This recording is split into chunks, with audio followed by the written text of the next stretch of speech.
And our next guest this morning is Mr. Jacek Raubo. He's the director at Defense 24 Analysis Unit. Mr. Raubo, always a pleasure to see you. Thanks so much for joining us this morning.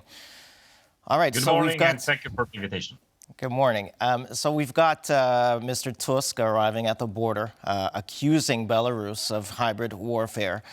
We've got a huge increase in cyber attacks against government and civilian websites in the country. Now, let's start with the basics, actually. I was wondering if you could tell us sort of what is hybrid warfare and what are its main elements?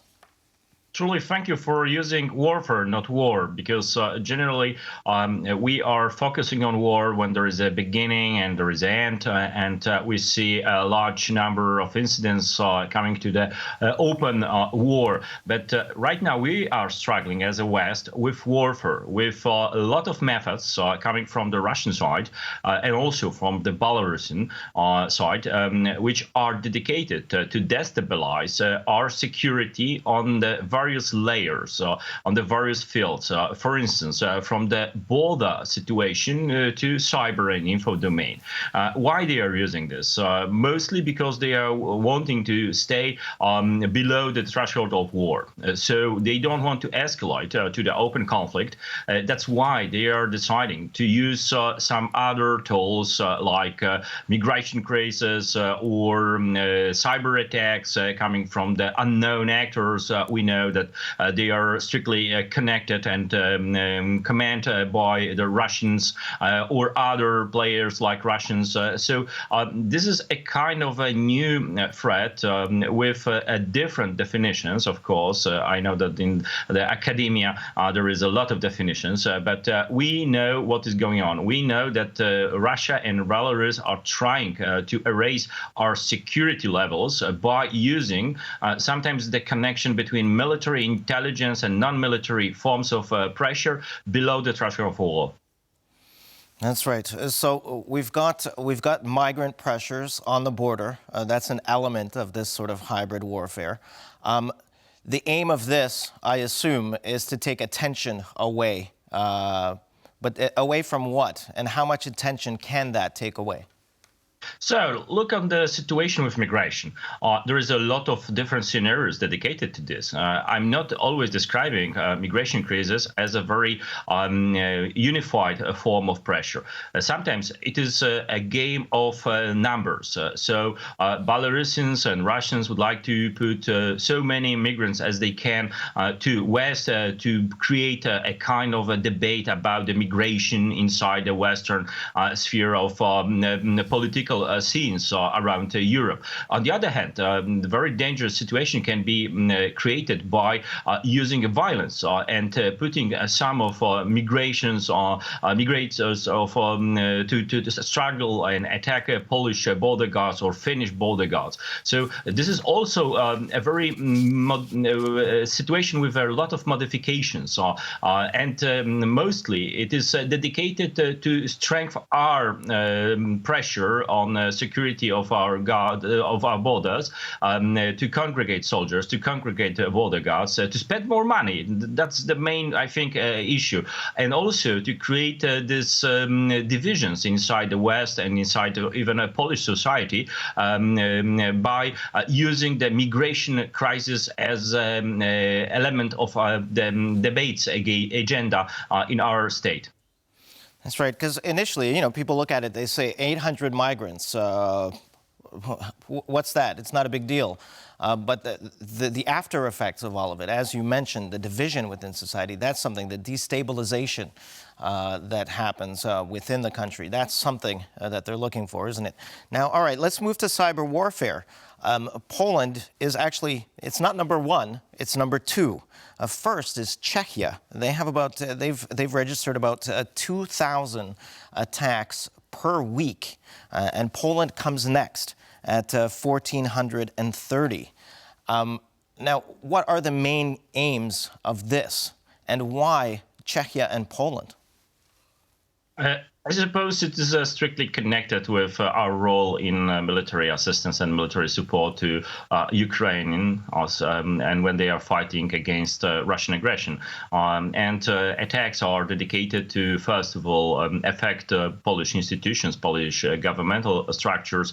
We have had before our chat that there is a lot of actions against these public institutions. On the other hand, Russians and also other actors are trying to erode also business, also economy, and people who are very active toward this support to Ukraine and Ukrainian people. So there is, I think, of course, a core of these actions against the public sphere. But on the other hand, we need to think that this is much more holistic form of pressure against the whole nation. Like we had in the past, for instance, the action against Estonia, the famous one, which is right now main aspect studied by some other academia members. But I think Czech and Polish societies are under attack because of the role in a congregation of the support to Ukraine. On the other hand, we need to, of course, accept that this kind of a pressure will be constant in the future, because we are living where we are living, and also we are doing what we are doing in NATO, in European Union, and also against some Russian neo-imperial policy in our region. So this is not a surprise. I think we need to right now strengthen our support to people who are responsible for cybersecurity, because this is the gameplay, this is the team play. Without only institutions, we will be out of control. But without cybersecurity teams from the private sector, we will be not able to stop this kind of action. So I'm very happy that we see a synergy between the public and the private sector in countering these forms of pressure against the Polish institutions and also Polish business. But on the other hand, we need to remember this is not the problem of Poland. This is not the problem of Czech Republic. This is something bigger, which is impacting on the security of, for instance, on France, United Kingdom, United States. That's why they are supporting each other in this long-term policy against the cyber threats. That's right. And you mentioned the UK, 270,000 HR profiles of everyone working for the Ministry of Defense in the United Kingdom. And that now the United Kingdom is very vulnerable, mainly because they decided to outsource a lot of these HR functions to private firms. Now, is a country like, or is Poland just as vulnerable? Does Poland do the same sort of thing with outsourcing? Truly, we are not able to assume that we are fully vulnerable or we are fully secure, because it is always a very unstable work when we think about the cybersecurity resilience. Because from one side, we have a very strict rules dedicated to financial sector, for instance, from the cybersecurity perspective. On the other hand, we have had a very large leak from one of the medical actor and from the health system. We saw a leak of data dedicated to the workers of this firm and also to patients and people who received some of actions from this firm. So this is always a very unstable world where we need to strengthen our own capabilities, but without effective scenarios that we can build 100% of resilience. This is always a very unoptimistic vision that attacker can have some advantages over the defender. So I don't want to give 1-0 answer. I think we need to accept that our people from the cybersecurity teams, from the various institutions, are doing a very good job, and I very appreciate that they are doing this, because from the private perspective to the institution perspective, we are on the front line of Russian aggression against the cyber targets around Europe, around Western world. All right. And now I wonder, would you call sabotage an element of hybrid warfare? I think this is the part of it, and we cannot right now emphasize that we will be out of these types of actions from Russian side, because they can use this false flag attacks from the terrorist side. They can use sabotage groups. They can try to attack, for instance, railway stations or a railway system.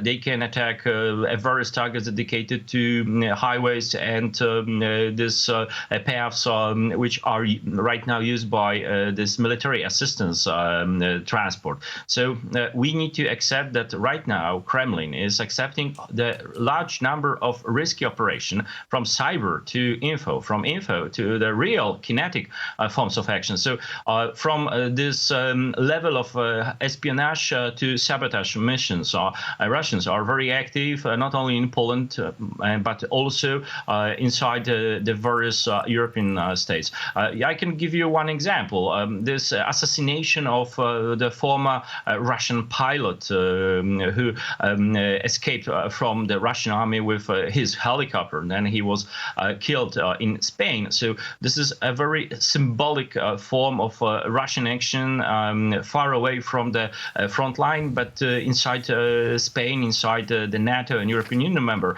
So we need to accept that we are on the front line from this shadow war of Russia against democracies. Incredible story. And now we have all of these elements, and then we reach the element of espionage. It is a very classic element, but we're seeing evidence of this recurring everywhere. It's sort of coming out of the woodwork here in Poland and the rest of NATO. What does that say to you, the fact that more and more of these sort of agents are coming out? Is that a result of our increased vigilance, or maybe a result of increased actions conducted by Russia and Belarus? Great question, and there is no one answer for this. I think there is three different answers. First, Russians are doing more because they are accepting risk operations, also dedicated to the classical espionage forms of actions from the intelligence sides, from SVR, from GRU, or even FSB. So with higher risk, they can lose more agents, they can lose more human resources, and also they can lose some other specific tools of espionage, for instance, from signal intelligence. And on the other hand, there is another answer for your question, that Western and also this European Union side, NATO side, as members are trying to strengthen their counterintelligence response toward this Russian form of pressure against them. This is not only dedicated to the 2022 situation when Russia invaded Ukraine, but also to Skripal case, to situation after the Salisbury form of assassination from the Russian side, when and where we saw a large number of repercussions coming from the British intelligence community, but also from other counterintelligence systems around Europe, for instance, from Italy, from France, etc. So this is the second answer. And the third answer is that we are right now making some progress in defying this new situation. So that's why people are much more resilient. People are much more better in defining this environment around us. I'm talking not only about the public people, but also about the elites from various states. So I think we have a better approach to the Russian large number of espionage actions against our informations. And that's why we are strengthening our counterintelligence capabilities. But on the other hand, I think they are doing more, and they are doing more rapid actions. That's why sometimes they've been catched by our own counterintelligence officers, and they can make mistakes in their tradecraft against Western targets. All right. So now, considering all of these elements, and adding to this recent sort of declarations from the Kremlin warning of the possibility of nuclear war? Can we say that we've moved back in time, that we're not in a kinetic war, but can we say now that we are officially in a new Cold War? Cold War is too easy. It's too easy because it's providing us, I think, not enough answers to the situation with which we are dealing with right now. Why? Because Cold War was based on this bipolar world. Right now, we are struggling with a situation where there is China, India, and, for instance, Middle East actors. So I think this Cold War term is making much more fog of war than it is giving our clear answers. But I agree that we lost this European and world security architecture we created after the collapse of this Cold War struggles. So I'm not focusing generally on Cold War 2.0 or upgraded Cold War definitions. I'm thinking that we need to discover new term, and I think we are much better to do something in this situation than describe this with the better definition. Very good point. Always enlightening to speak with you, Mr. Raubo. That was Jacek Raubo, Director at Defense 24 Analysis Unit. Thank you, sir. Always a pleasure. Thank you for the invitation.